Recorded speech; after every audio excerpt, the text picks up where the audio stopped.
বিরিয়ানি কম বেশি সবাই খেয়েছেন বা রান্না করতেও পারেন। তো আজকে আমি আপনাদেরকে রান্না করে দেখাচ্ছি আচারি স্বাদের বিরিয়ানি। এই বিরিয়ানিটা দেখতে যতটা সুন্দর, খেতেও কিন্তু তার থেকে অনেক অনেক বেশি মজার হয়ে থাকে। আর যাকেই খাওয়াবেন সে কিন্তু প্রশংসা করবেই।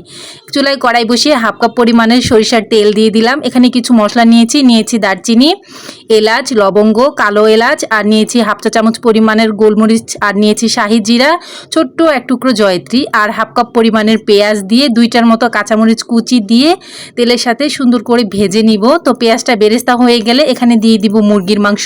এখানে 600 গ্রাম মুরগির মাংস আছে। এখন ভালোভাবে তেলের সাথে 3 মিনিটের মতো ভেজে নিব। কিছু গুঁড়ো মশলা এখানে দিয়ে দিব হাফ চা চামচ হলুদের গুঁড়া, 1 চা চামচ লাল মরিচের গুঁড়া, 1 চা চামচ চিলি ফ্লেক্স, 1 চা চামচ পরিমাণ ধনিয়ার গুঁড়া, পরিমাণ মতো লবণ। এই মশলাগুলো এখন দিয়ে সাথে আরও দিয়ে দিব আদা বাটা, দিয়ে দিব 1 চা চামচ পরিমাণের, রসুন বাটা দিয়ে দিব 2 চা চামচ পরিমাণের।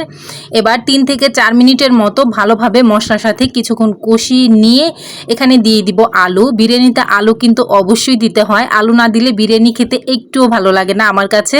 তো এখানে আমি মিডিয়াম সাইজের 2টা আলু কেটে মাঝখান থেকে 2 টুকরো করে দিয়েছি। এখন কিছুক্ষণ আলু দিয়েও কষিয়ে নিয়ে এখানে দিয়ে দিব হাফ কাপ পরিমাণের টক দই। তো টক দইটাকে আমি ভালোভাবে ফেটিয়ে নিয়েছি। তো টক দই দিয়েও মিশিয়ে নিয়ে এখানে দিয়ে দিব আচার। এখানে আমি 3 চা চামচ পরিমাণের আমের আচার দিচ্ছি। আপনারা যে কোনো টক আচার দিতে পারেন, চাইলে কিন্তু জলপাইয়ের আচারও এখানে দেওয়া যাবে।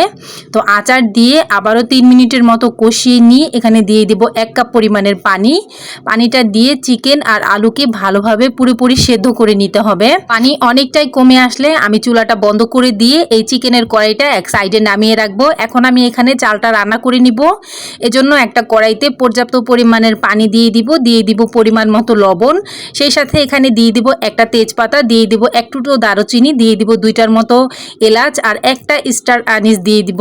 তো আর দিয়ে দিব 1 চা চামচ পরিমাণের তেল। এখানে আমি বাসমতি চাল দিয়ে আজকের বিরিয়ানিটা রান্না করছি, আপনারা চাইলে কিন্তু সুগন্ধি চাল দিয়েও রান্না করতে পারবেন। এখন চালকে 80 ভাগের মতো সেদ্ধ করে নিব। তো আমার চাল 80 ভাগের মতো এখানে সেদ্ধ হয়ে গেছে। এখন পানি ঝরিয়ে যে চিকেন আর আলুটা রান্না করে রেখেছিলাম সেখানে দিয়ে দিব।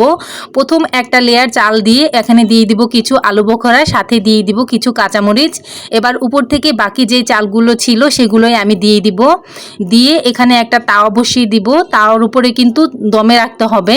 তো উপর থেকে আমি কিছুটা ফুড কালার গুলিয়ে নিয়েছিলাম পানির সাথে, এখানে দিয়ে দিচ্ছি। এটা সৌন্দর্যের জন্য, আপনারা না চাইলে না দিবেন, কোনো সমস্যা নেই। এখন একটা ঢাকনা দিয়ে ঢেকে 20 মিনিটের জন্য দমে দিয়ে রাখবো। 20 মিনিট পরে ঢাকনাটা খুলে নিলাম। আমি উপর থেকে কিছু পুদিনা পাতা দিয়েছিলাম। তো রান্না হয়ে গেছে আচারি স্বাদের বিরিয়ানি। বাসায় এভাবে একবার রান্না করে দেখতে পারেন। এই বিরিয়ানি থেকে এত সুন্দর একটা আচারের ফ্লেভার আসে, খেতেই কিন্তু অনেক অনেক বেশি ভালো লাগে। তো এভাবে একবার রান্না করে দেখতে পারেন, ইনশাল্লাহ আপনাদেরও অনেক বেশি